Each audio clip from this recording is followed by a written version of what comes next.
লেফুঙ্গা ব্লকের সিপাইপাড়া থেকে বণিকগাঁও চৌমুহনী হয়ে জিবিপি হাসপাতাল পর্যন্ত সংযোগকারী গুরুত্বপূর্ণ রাস্তা মেরামতের কাজ অবশেষে শুরু হয়েছে। দীর্ঘ প্রায় 25 বছর ধরে রাস্তাটি অযত্ন এবং অবহেলায় বেহাল দশায় পরিণত হয়েছিল, ফলে স্থানীয় জনগণকে দীর্ঘদিন ধরে চরম দুর্ভোগের মুখোমুখি হতে হয়েছে।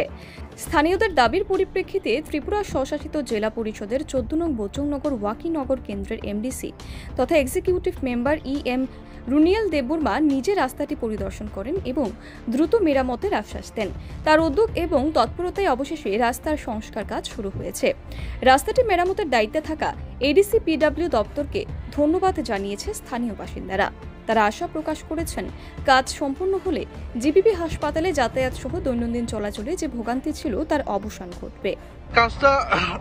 এই কাজটা কে করাইতেছে? কার উদ্যোগে এখন এই কাজটা চালাইতেছে? এখন রুনেল দেববর্মা এই কাজটি চালাইতেছে। সিপিএম মালে মানে এই কাজটি কোনো এই রাস্তাটি মানে কোনো মেরামত করেনি।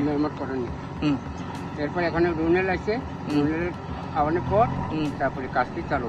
কেমন এই রাস্তা যেটা কাজটা চলতেছে কেমন চলছে? কাজটা মানে ভালো চলতেছে। কাজটি মানে দেখতেছি মানে ভালোই চলতেছে। এই রাস্তা কইতে কই যায়?